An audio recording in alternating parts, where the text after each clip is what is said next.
you're ready. Yeah.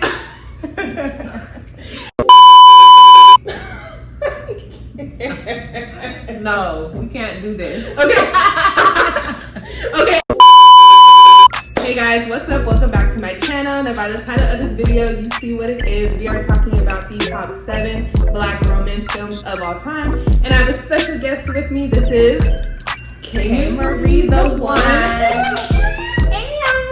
If you think I'm bad with my hand movements, you see, never met. Yeah, check out my channel. Right. Oh yes, all her information will be in my description box. She's also a businesswoman, don't play, so her Instagram, Twitter, CEO of her company. Yeah, we've been really good friends since high school, so we don't do videos for views and none of that. We just, this is us. This is right. So yeah, this is my homegirl, my very good friend. Of years and years and years and years. We're both a sweaty mess. Oh, that was a lot. That was a lot. That being said, we're just gonna get right into the video.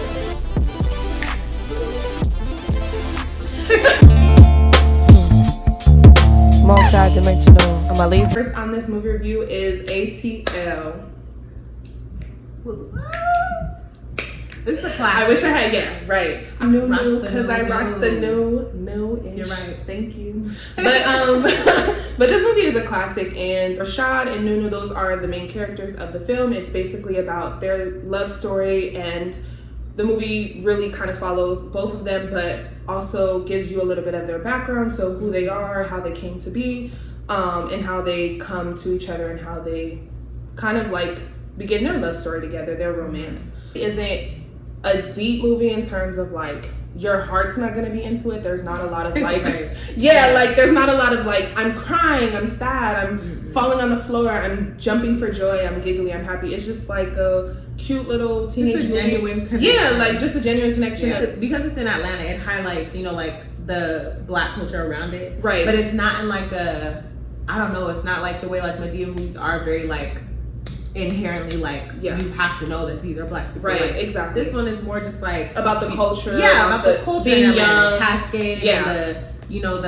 the roller skating culture and like the music. Everything about it is very ATL. The criminal culture. Yeah. The like really? Hustler culture. Like it's a lot of different angles. Well, I mean, I've never been to Atlanta, but it makes me feel like I've been to Atlanta. Yeah. Like because of watching ATL. And so bottom line. Yeah, bottom line, this movie's good. Staple, classic, Black movie, super cute. Yeah. With that being said, we're just gonna get right into the next movie. So I hope you like what we had to say, and I hope you go watch it. But if you've seen it already, you know what it is. Star 69. Excuse me, I am not a hoe. Oh. That. You drank all my soda. Move on. Yeah. On to the next review. Okay. Next on this list is The Wood. Now, this is another cute classic movie that it's not a deep movie. It's not a super serious movie. I wouldn't classify it as a drama. It's more like rom-com. It's also kind of coming of age as well. Yeah, exactly. It starts from when they're young. Yeah.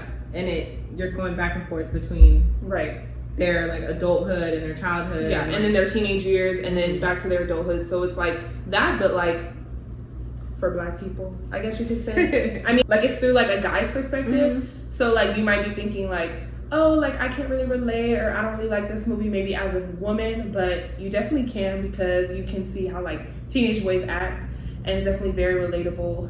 Because it's like, yeah, that's how they act. Like, that's literally how they act. It's really good, and it's very like, I think it's unique in the way that it's like, it breaks the fourth wall, like talking to the audience as it, like talking to the camera, but it's not something that everyone else can hear while he's narrating the story. But it's like live, it's not just like, it's in the background, but there's also points where he's directly speaking to the camera and like explaining the story, and it's like flashbacks, flash forwards, and just like, that going back and forth and just juxtaposing their characters and their different age groups, and like it's just, I don't know, and it's very like, it's also very like friend based. It's cool. It's a really cool like genuine type of movie. Like the acting, I feel like was really good. The writing, I think is really good. Everybody played into the roles very well.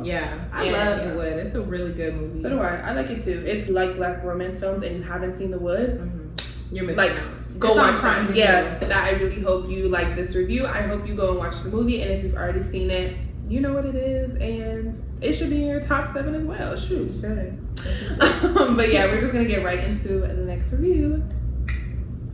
Next one on this list is Deliver Us from Eva. Now, this is another lighthearted, very rom-com film. It's about this woman, Gabrielle Union. Her name's Eva, so she's, Deliver Us from Eva, that's her name. And LL Cool J is the main guy. He's the main character. So Eva is the oldest of 4 sisters. She is someone who's very overprotective, definitely takes on that mom role of like the nurturer, the protector, the provider. The matriarch. Exactly. So she doesn't really get to have a life of her own. And she kind of involves herself in her sister's lives. Now, LL Cool J's character, he is the main male lead, the interest in this movie. And he kind of takes her out of her very like strict, uptight ways. Because she's also very like OCD and like kind of a perfectionist, so things have to go a certain way, and it's either her way or the highway. Makes her feel like a woman again, like sometimes it's okay to not have the reins, like somebody else can be the lead and take care of it. So I like that this movie, even though it has an all-black cast, it doesn't necessarily have to be like about Black culture, if that makes sense. It's just a movie. It's just a cute movie about love and just a normal movie. So so really because the husbands are like, we need her out of our lives because she's very like in their lives, like nitpicking, and they're like, we need him to come and get her because she's all up in the mix. It's like she's all up in the Kool-Aid, don't even know the flavor, even though she's knows the flavor, made the flavor, bought the flavor, put the water in. And they're mad. Bought the spoon. Bought the sugar, put the sugar in. I'm dead. So yeah, we're just gonna get right into the next review.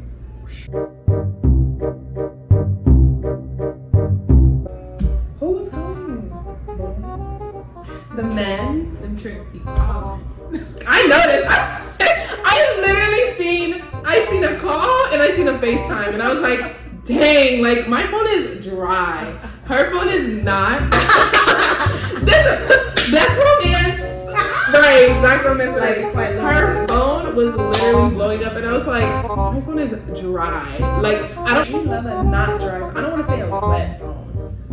Like, cause like my phone is dry. Like my texts are dry. Like, I'm not a dry texter, so pause. But I don't want to say wet. What's the opposite? Busy? I'm on the hotline. Ooh, that's a good point. Yeah, like my phone is not wet. I don't want to say wet. Like, I mean.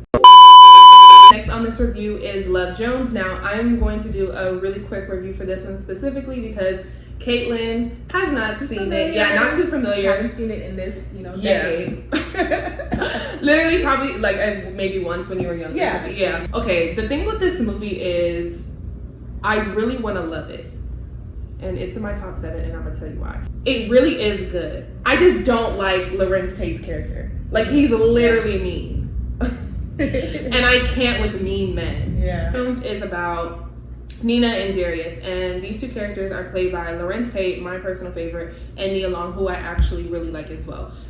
This movie is set in, it's either Chicago or New York. I'm not 100% sure. I will insert the right one here somewhere. I always do that. How they start out is kind of like a one-night stand, impulsive fling, I guess you can say. They don't really get into their relationship as like, oh, I like you, you like me, let's start talking, let's start getting to know each other, let's go on dates, and then we'll see where it goes. They literally just get right into it, but end up like really, really feeling each other. Like I said, don't love Darius, but I can appreciate his character and the job Lorenz Tate does because Lorenz Tate is a good actor. Like, because he is, and he's fun. Yeah. Like, stop it. He was super cute. Lorenz Tate, I love you. But yeah, I really hope you like this review. Again, I wanted to keep it short, so with that, we're just gonna get right into the next one. Next on this list is Love in Basketball. This is my personal favorite. I wouldn't say this is the best one, but it's just like very close to home, very close to my heart. I really love this movie. Yeah, the most popular, I think. Honestly, when people think of Black romance movies, Love in Basketball, Love in Basketball was like the first one. Yeah, and honestly, the storyline is in the title. Love and basketball, literally. Yeah. So this movie is about Monica and Q. And Monica is played by Sanaa Lathan and Q is played by Omar Epps. That's my baby. So yeah, this movie is about these two and kind of like the tit for tat they have with one another. It's kind of like this I like you not relationship, but they butt heads a lot. Mm-hmm. So it's like they go together, but they like don't. Yeah. Like they like each other, but they're like really good friends. Mm-hmm. So it's like, I don't know if you've ever been in that situation, but it's very much like that. Like I guess like a Gordo and Lizzie. Yeah. Exactly. Like we're friends, but like do we like each other? Yeah. It's like one of those kind of situations. Both of them have a love for basketball, but they also have a love for each other. And you see how their love for basketball is and how that transitions into like their college years and adulthood years. But then you also get to see like their love for each other and how that manifests itself in the movie as well. And nothing really wrong with it, to be honest. I just feel like it's very slow, very drawn out. It's just never done it for me. It really never has. But I feel like the 90s was like the last era of like old school, like guy girl dating vibes, like to opening doors and letters, like stuff like I like that stuff. I like the corny, like I'm writing a letter, I'm paging you. It was a lot more romantic. Yeah, like there's a little bit more finesse and suave and like smoothness. But I was like, "Lil mama, what you doing? Let me pull up on you at 12 o'clock? Are you nuts? That's what you call romance? Are you crazy?" It was very romantic. Like it was just a long, drawn out love story that they finally made it to the end and it was cute. But throughout, like it wasn't picturesque and love story. It's very just true. They went through a struggle together for years and years and years. I really can't disagree with Kayla. Like now that she's talking about it, like I do agree because when I first seen it, I really initially fell in love with it. Mm-hmm. It was like it's hard for me to like unsee that. Yeah, like you get what I'm saying. But like objectively, belongs in top 7. Mm-hmm. On a personal note, I do agree with what she's saying because it's not a movie where it's like I would never go as like Monica and Q for Halloween. Like you know how couples do like couple like they would never be like couple goals at all. Never. I mean, but Darius and Nina wouldn't be either. From Love Jones? No, yeah. I would never. I don't think so. Honestly. But like me, like any of these couples mentioned, would they be couple goals for me? I think like Rashad and Nunu. I think Rashad and Nunu. Because that's the closest thing to like, even though he was very typical of a guy, especially like who grows up like that, he really loved her. Yeah, like and he really loved her. He courted her. He like he was feeling her together. Yeah, like he didn't try to rush anything. He wasn't trying to sleep with her like that. Yeah, exactly. He really like seen her from afar and was like, "That's my booski." And seen her, yeah. And it was like he definitely chased after her, and then you know he kept it cool. He kept it real until she was like their first little moment. He's like, "I'll take you home." Yeah. Well, take me home then. Where I feel. Sometimes it's hard to tell you so. That's the song. Okay. So did we talk about it? Which one were we talking about? Oh, Love and Basketball. Yeah. Okay. So yeah, we said enough about that movie. So with that, we're gonna get right into the next review.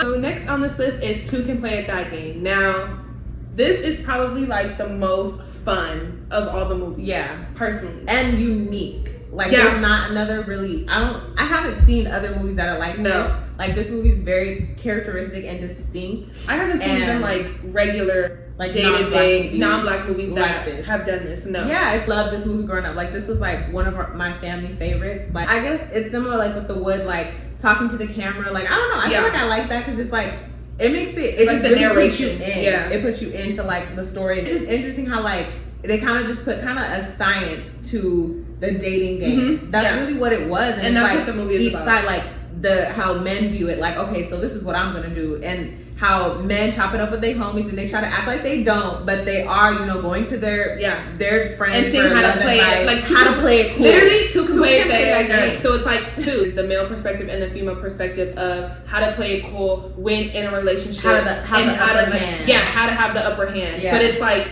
she's doing it, but he's doing it, and then like they're bouncing off each other because they're going to their friends like, this is what this means, and you have to make this move, but yet the other person is trying to be like 2 steps ahead of them. Exactly. And so they're it's just figuring it out. It's like a little game. Well, it's really a game. It's really a game, and it's like they go to their friends. They be trying to figure it out. Mm-hmm. You know, the way we want to figure out men is how they want to figure out women. It's just like we might just be more open about it because it's like, oh, like of course I go to my homegirls. You know? Exactly. So it's just really a fun. Morris Chestnut is the leading male. Vivica A. Fox is the leading. Right. Yeah. Back to that.